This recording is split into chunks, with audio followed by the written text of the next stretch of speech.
In this video session, we are going to write a program to evaluate the series 1 plus 1 into 2 plus 1 into 2 into 3 plus 1 into 2 into 3 into 4 plus up to n terms. So if you see the terms of the series are following a pattern. The first term of the series is equals to 1 factorial. Second term of the series is equals to 2 factorial, that is 1 into 2. Third term of the series is equals to 3 factorial, that is 1 into 2 into 3. Likewise, in general, ith term of the series is equals to I factorial. So whenever there is a pattern, we actually use loops. So whenever there is a repeating logic or a pattern, we go for loops. So here we have a pattern, and so we would go for a loop. So the course logic of the program would be like this, that we would have a loop which would run for as many times as there are number of terms in the series, and within the loop we would have another loop which would calculate the factorial, I factorial, where I represents position of the term. So if we are evaluating the first term, then we are going to, the inner loop is going to evaluate 1 factorial. If we are going to evaluate the second term, the inner loop is going to calculate the 2 factorial. For the third term, inner loop is going to evaluate 3 factorial, like that. And after evaluating a term, we are going to sum it up in a accumulation variable. So let us go ahead and write the program. So first of all, we are going to take the input n from the user, and for that we need a variable, and we are going to prompt the user to enter the value of n.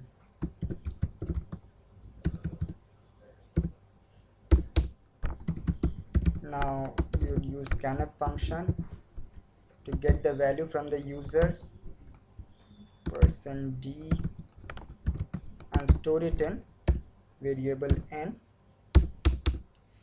Now, as I said, we would be having a loop which would run for n times, that is as many times as the number of terms in the series. So for that we need a loop variable, and another loop variable would be required for the inner loop, which is going to evaluate the terms of the series. Now outer loop is going to run for as many times as there are number of terms in the series, that is it would run for n times. So we would initialize I with 1, and the condition would be I less than equals to n, and increment by 1. Now inside this loop we would have another loop which is going to evaluate I factorial. Now for evaluating I factorial, we are going to take accumulation variable, and we would name it as I term. Fine. And we are going to write a loop which would evaluate I factorial. So j equals to 1 to j less than equals to I. This loop is going to run for I times.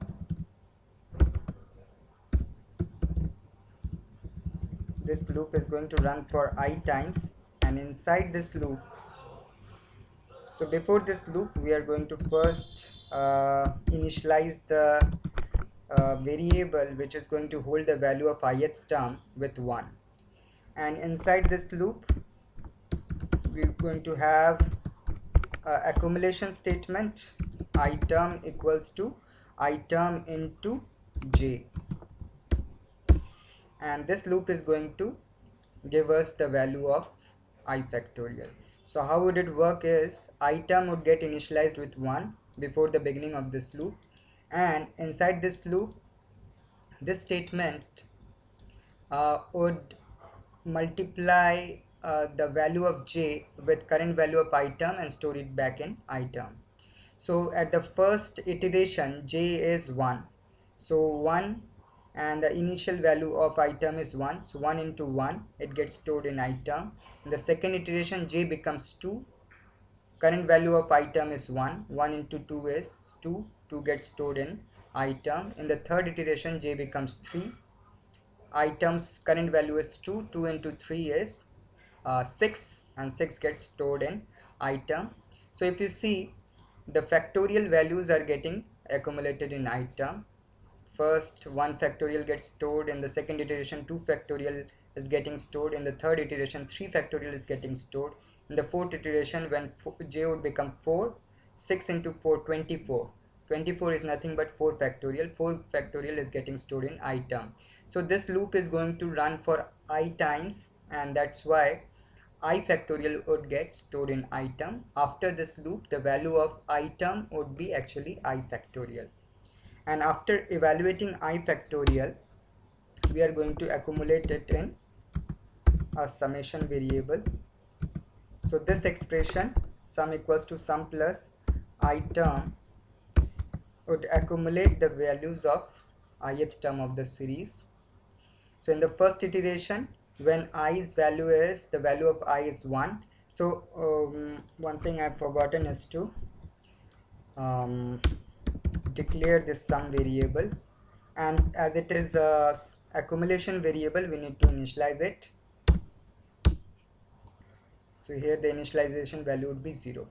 So if you see, in the first iteration, value of I is 1 and initial value of sum is 0. So 0 plus, and in the first iteration I term would contain 1 factorial.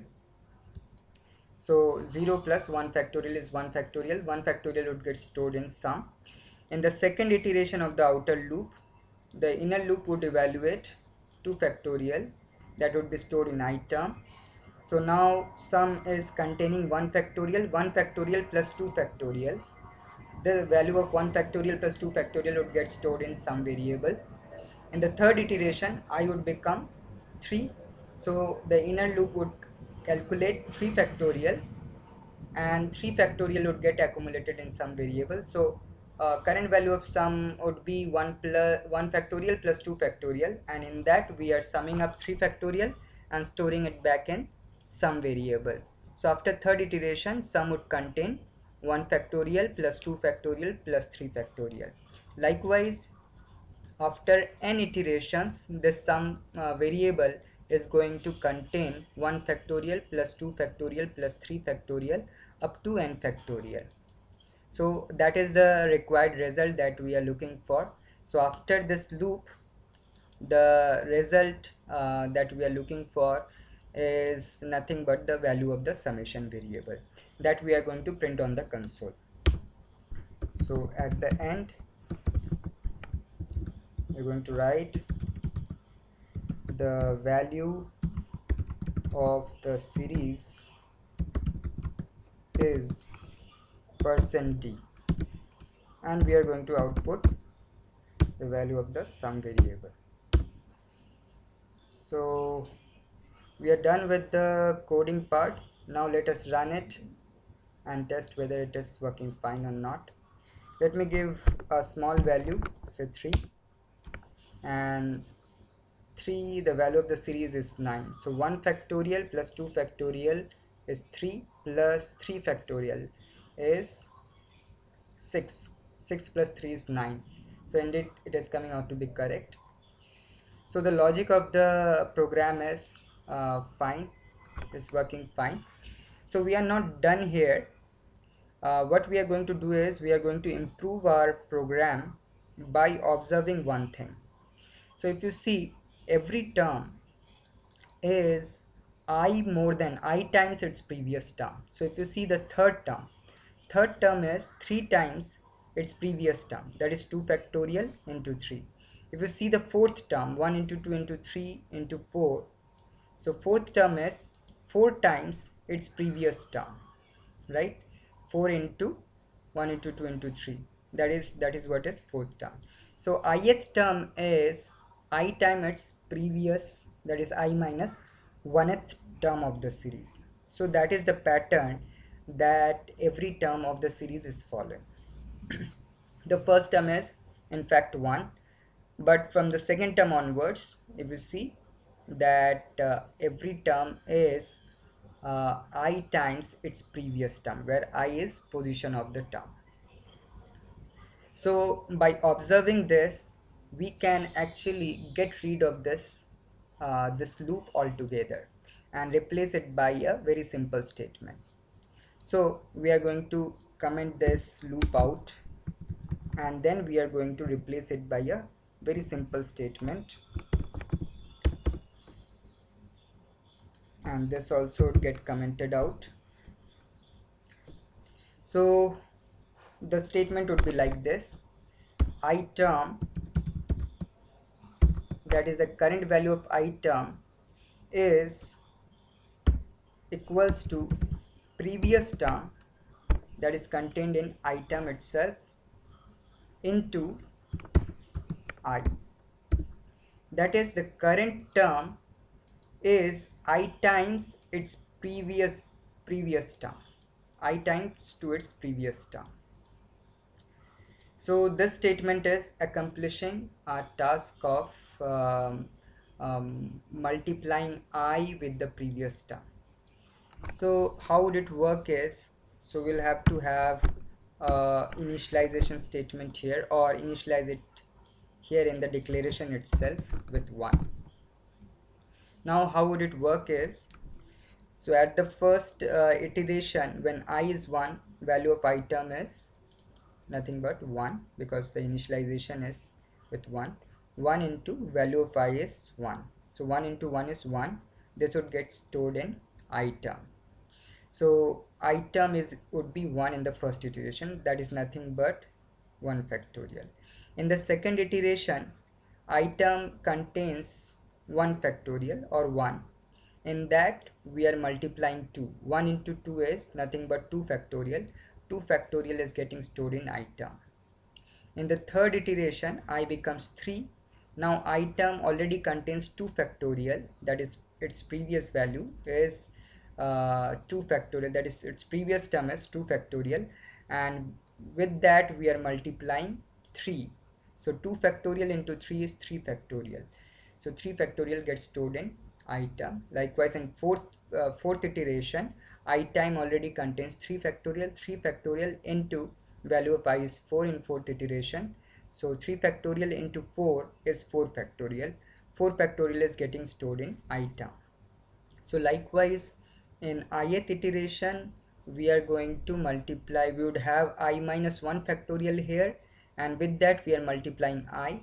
So effectively we are evaluating I factorial and storing it back in item, and at the end of every iteration, I factorial is getting accumulated in some variable by this statement. So actually, by this simple assignment statement, by multiplying value of I with the value of previous term, which is stored in item itself, and storing it back in item, we are replacing this loop, which was calculating the I factorial altogether. So this is much simpler than this loop, and we have improved the logic a lot by replacing this loop with a simpler assignment statement. Now let us run it once more and see if it's working fine. So again, I am going to give a value 3, that is 1 factorial plus 2 factorial is plus 3 factorial, that is coming out to be correct 9. Let me run it one more time with the value 4. And now 1 plus 1 factorial plus 2 factorial plus 3 factorial is 9, plus 4 factorial, 4 factorial is 24, 9 plus 24 is 33. So this program is working very fine. So with that, we are done with this program. Hope you have understood the logic. So likewise, like this video, I am going to upload much more videos in near future. Thanks for watching. Please subscribe to my channel and also like my videos to keep me motivated. Thank you. Bye.